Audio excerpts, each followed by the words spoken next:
Welcome to the weekly message from Unity North Tampa, presented here on the Experience of the Soul podcast channel. Today's message is The 12 Powers in You, Faith and Strength, and was recorded on Sunday, January 15th, 2023. Well, today is a great day. If you haven't gotten your book yet, I want to tell you why I wrote this book.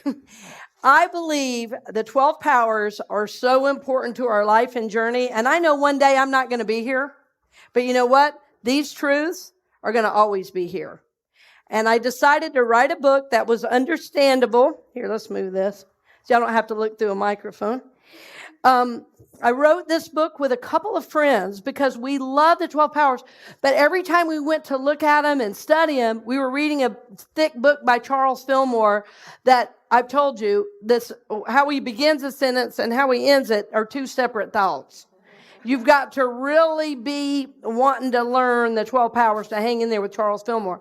Now, I love his writing, but what we did is we took these teachings and we made them like bite size. It's like, oh, right. So today we're going to study two powers. We're going to study faith and strength. Say that with me. Faith and strength. So that's two powers that we're going to study. And we're in a 2-month series. We're going to study all 12 powers, and we're going to take our time. Because what I've learned is sometimes we act like spirituality is like 5 easy steps, and if you just do this, all will be well. I know because I've written books and I've worked with a lot of self-help authors. And you know what? After the authors leave, the people end up in my office and say, what am I doing wrong? These 5 steps don't work. I'm not totally healed in 5 months or 5 weeks or 5 days. And that's because the spiritual journey is just that. It is a journey and a process. And anybody that's telling you different doesn't know any better, clearly. But the true seekers of God understand we are on a journey, and it is a journey. Remember, we talked about last week, we're all seeking God in some way, that cultures all around the world, that's why we have religions all over the world, that it's part of being human to understand we have some divine nature somewhere, and we're always trying to get it. The thing it's like we've forgotten or forget to look, it's like the last place we think to look is here. And the presence is already here. That presence in unity we call the Christ. That every aspect of you, you're going to hear me repeat this every week, that every aspect of you is holy. And every aspect of your mind, body, and soul, there is holiness. There is spirit. There is goodness. There is truth. There is life. There is faith. There is strength. There is more power than you can ever imagine. As a matter of fact, I could say to you today, you have as much power as anyone who's ever lived on this planet or ever will be. Spiritually, that's true. Spiritually, that's 100% true. What we've done is forgotten to access our power. We have forgotten to access the power that is ours. And I want to show you, do you have the images for me, Rory, of the 12 powers? Okay. Oh, okay, that's all right. So give me these. So here's a list of all 12.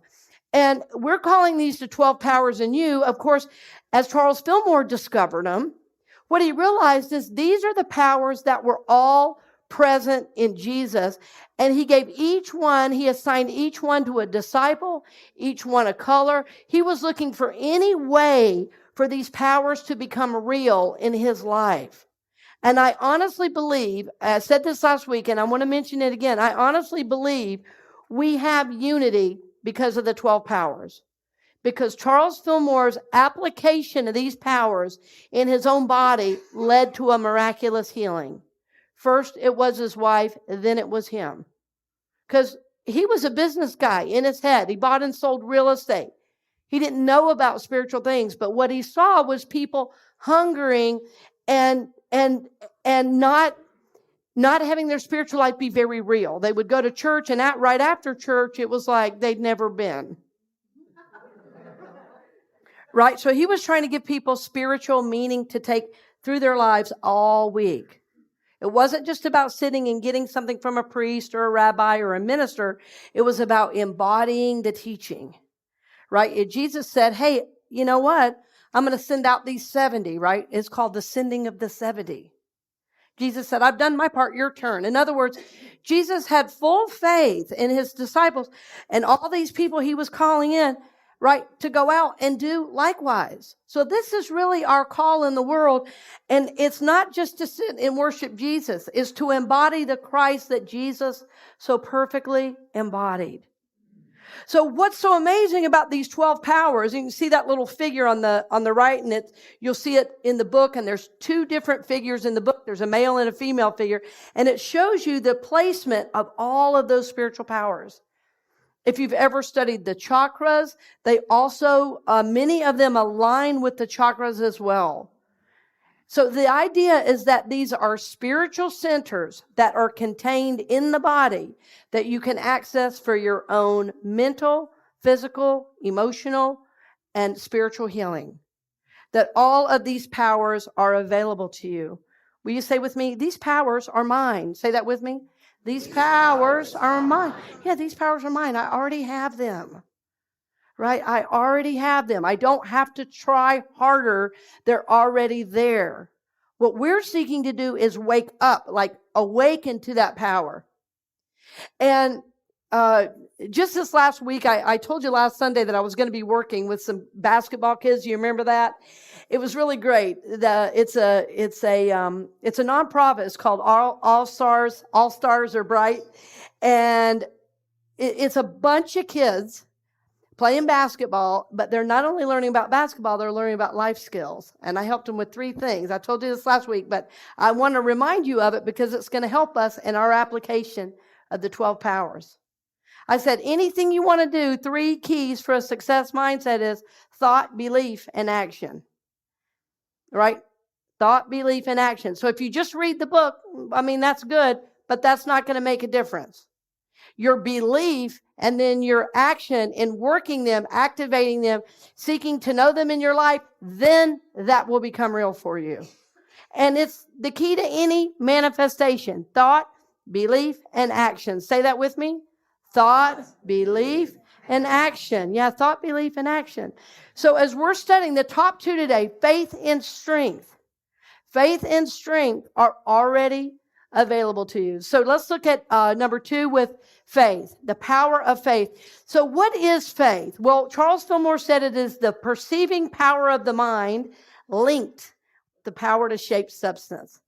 The perceiving power of the mind linked with the power to shape substance. In other words, our faith and really imagination as well, which is another one of the powers, helps us bring from the invisible into the visible.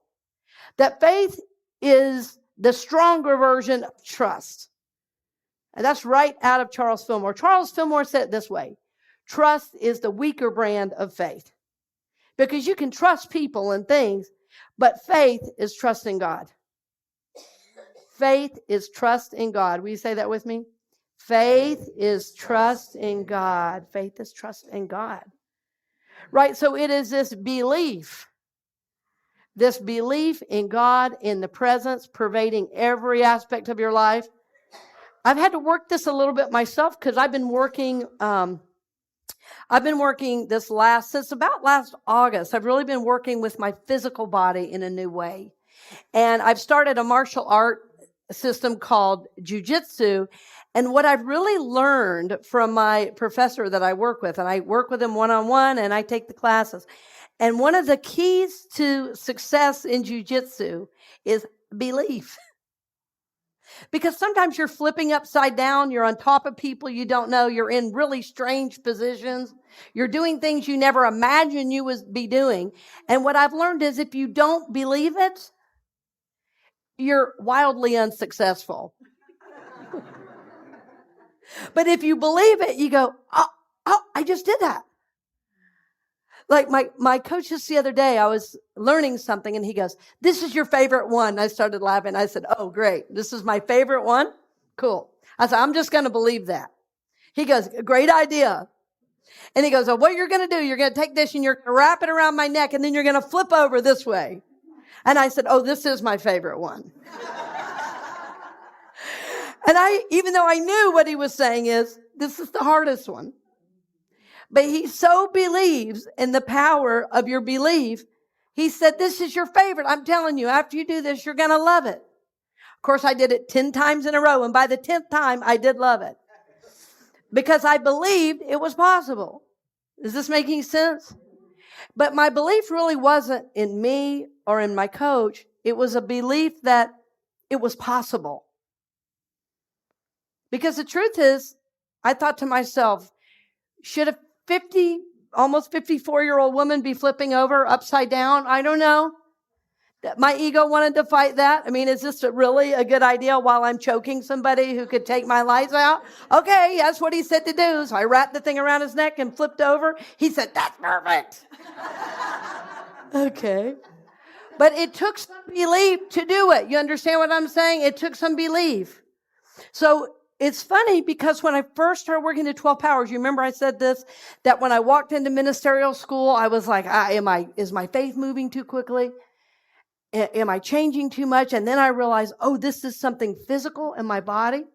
So that power of faith is located in something called the pineal gland. Have you ever heard of that? It basically governs the body, right? Right. So faith is the foundation. Faith is the foundation.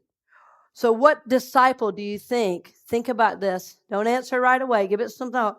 What disciple would represent faith? Peter, exactly. Why? Yes, and Jesus said to Peter, upon this rock, I will build my church. Remember that? Even though Peter, remember, was the one who also denied Jesus. Right? So sometimes we can have a wrong use of our faith. And that's what we're trying to point out is these are powers available to you, but until you activate them, they're going to have a use of the ego rather than a use by God. Yeah. Yeah, Jesus said, so his name was Simon, or Simon Peter, right? And Jesus said, now you're going to be called the rock. Peter means rock. Yeah, so faith is your foundation for all the other powers. It is believing that you're holy. Believing that you're holy. That's what this step is in faith. I believe that I am holy. Will you say that with me? I believe that I am holy. Yeah, and from the scriptures, this is from Hebrews 11. This is one of the first scriptures I ever memorized. Let's look at it here. This is Hebrews 11, 1 through 3. Now, faith is the assurance of things hoped for, the conviction of things not seen. Indeed, by faith, our ancestors received approval. By faith, we understand that the worlds were prepared by the word of God, so that what is seen was made from things that are not visible. Right? So it's saying, even though I can't see God, God must be here. But it's a little bit of a process to get there, isn't it? Because we were taught God was where? Way up there. And maybe if you did it right, you might get handed down a little present or something every now and then. And if you did something wrong, we'd say, ooh, watch out, you're going to get hit by a what? Lightning bolt. Right? So that's what we're unlearning. So it's like to it becomes to me, becomes through me, becomes as me. Yeah. See, it was way out here. Maybe, just maybe. All right, so this is the faith in the belief that it is here now. All right, faith that this power lives in me. And people will say to me, Cynthia, Alice, or Rev, you know what? I just need more faith. And I go, no, you have all the faith you need. And they go, no, I need more faith. I go, no, the faith's already there. Just take a minute and start believing in it. The faith is there. Activate it. And so one of the ways we activate it is simply by imagining this faith awakening, like through a real simple statement. Sometimes this easy, like through Christ's divine faith is now awakened in me. Through Christ, divine faith is now awakened in me. Will you say that with me? Through Christ, divine faith is now awakened in me. So I want you to think of an area of your life, and I'm not going to ask you to share it or tell me, but I want you to think of an area where you're not really able to have a deeper trust, which we know is really faith, right? It could be job. It could be relationship. It could be money, whatever it is. And I want you to think about activating that internal power that you have on this situation. And it's going to take some time on your part every single day to do a little bit of work. It might even be working through grief, just having the faith that you're going to get through it. Asking God to work in and through so that you can believe you'll get from here to here. It could be a loss of a friendship or a loved one. Believe that you are loved. This is activating your faith. And it's hard because you can't see it in the outer, right? Yeah. Well, all the other powers we're going to work over the next 7 weeks now are going to help inform this faith. It's not going to be blind faith. You're going to have other signs. You're going to have other symbols. But sometimes we have to first believe, don't we? We have to first believe that something else is possible for us. You know, sometimes I've worked with a lot of people with physical illness, with dealing with recovery and all types of things. People, there's a dear friend, I have her permission to share. She was a helicopter pilot. She was a pilot of the Black Hawk, and she did black ops for our government.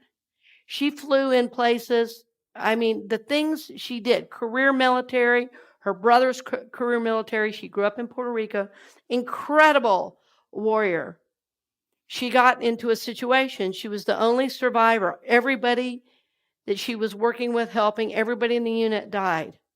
She crashed and was told when she woke up she would never talk, she would never walk again because she had a TBI, traumatic brain injury. But you know what? Not only is she talking, not only is she walking, she's studying unity teachings. She wants to be a unity minister. She's not just talking or just walking. She's doing all of those things. All of those things they said was not possible. And so when I was getting to know her, I said, how did you do it? I want to know how you got from what they said to what you're now telling me. And she said, you know, it was real funny. My doctors would come in, they'd give me these. They'd give me the medicines, they'd check my IVs and all that, and they'd do a little status report. And she said, I was in the hospital for 3 years. I mean, that's hard for us to fathom, isn't it? She said, I was in the hospital 3 years, and every day after the doctors would come in, this little guy would come in, and he would sweep up my room, and he'd talk to me. I said, really? She said, yeah, he was like a maintenance guy. But he always had like a little word of encouragement, would tell me I could do it and everything. She said, so after the 3 years went by, I went back to the hospital. I wanted to thank, all the nurses, she went to the charge desk, where all the nurses were and the doctors and everything, where they would check in. And she said, I want to thank this guy who helped me. And they said, what guy? Who are you talking about? Do you know what I'm leaning towards already? They said, what guy? And she said, well, his name was Buddy. And they go, oh, there's no guy working here named Buddy. She goes, no, I want to explain this guy to you. He always had a broom and he was always talking to me and he would come in right after the doctors. They go, we'll look it up, but no one has ever worked here with that name. They said, but you don't have a maintenance? I mean, she could not believe it. And she said, I just know today that Buddy was my angel who helped me believe. And because I believed, I got well. That's all I know. She said, I ran from God my whole life. And this little presence that would come in and would talk to me and would work with me. She said, I've never believed in God. But after that, I believe.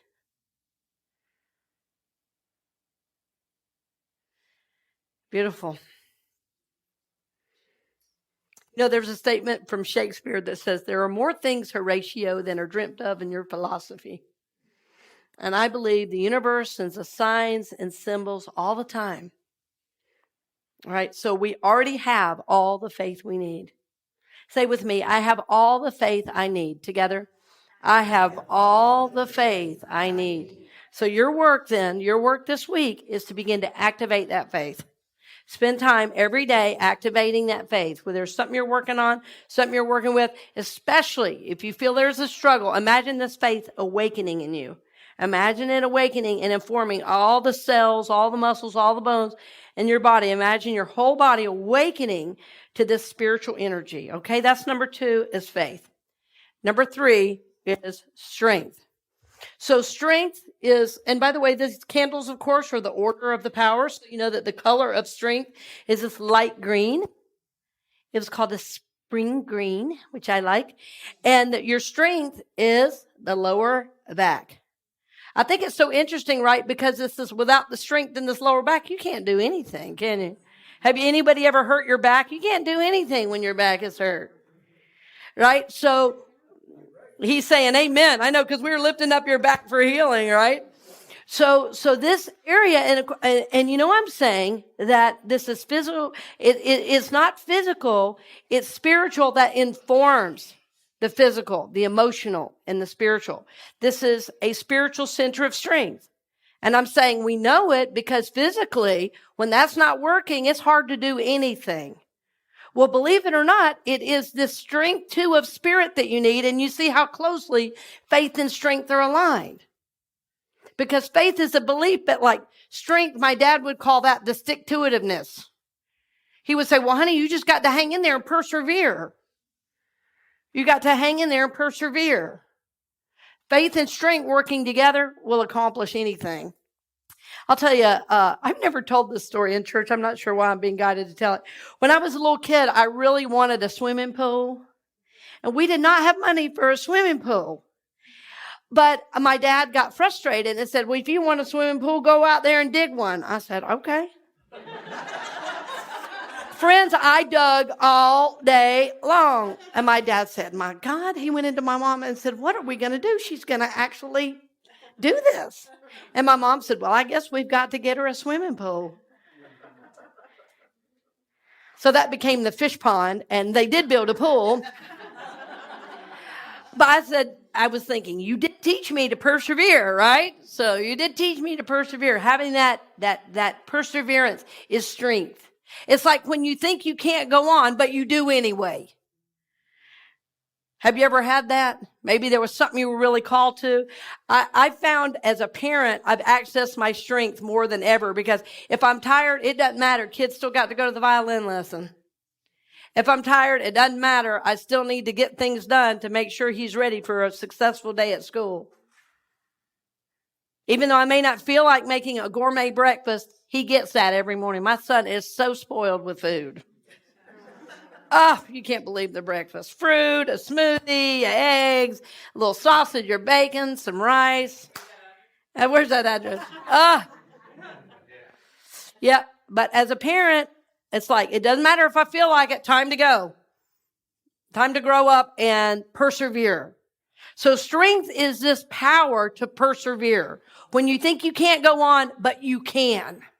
Now, there's also a balance we have to find as well. Some of us have pushed ourselves past the brink, and we're learning to find this balance, right? Say with me, yeah, right. Some of us have pushed ourselves too far. We've used our strength too much. So all these spiritual powers, again, are about coming into balance. They're about coming into balance spiritually, physically, emotionally, psychologically. All these are related. Remember we said last week, we're spirit, soul, and body, 3 distinct parts of one integrated whole. Right? So through Christ's divine strength is now awakened in me. Just put your hand back there on the small of your back if you can reach that. I'm going to say it again, and then imagine that heating up almost, that lumbar area. Through Christ's divine strength is now awakened in me. Will you say that with me? Through Christ's divine strength is now awakened in me. This strength, yes. Thank you for listening to the weekly message from Unity North Tampa here on the Experience of the Soul podcast channel. This channel is made possible because of listeners just like you. If you would like to support the channel with your tax-deductible contribution on an ongoing basis or through a one-time gift, head over to experienceofthesoul.com. This message is copyright 2023, Unity North Tampa, all rights reserved. Our theme music, The Light of God, is composed by Shannon Croft and used with permission and available at shannoncroft.com. The Experience of the Soul podcast channel is a production of 818 Studios.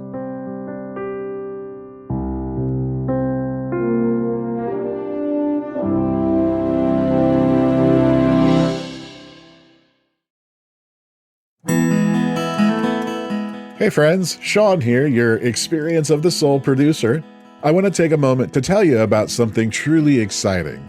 The SoulWorks online community, created by your host, Cynthia Alice Anderson, and available on the Mighty Networks app. If you're looking for a place where you can explore your spiritual path, connect with others, and grow in a meaningful way, then this is for you. SoulWorks is so much more than an online community. It's a safe, inclusive space for spiritual exploration, self-discovery, and personal transformation. Inside the community, you'll find everything from uplifting spiritual studies to soul-centered growth practices, meditations, affirmations, and so much more. It's a space where you'll always be supported and never judged. The best part, membership is free. You'll have access to powerful resources, inspiring content, and a supportive group of like-minded people who are all on their own unique spiritual journeys. And if you're ready to dive deeper, there are premium options available to enhance your experience with a live Monday night talk series and extended, deeper meditations. If you're seeking a place to connect, grow, and nurture your soul, we would love to have you join us in the SoulWorks community and see where this journey can take you. Visit my.soulworkscommunity.com today.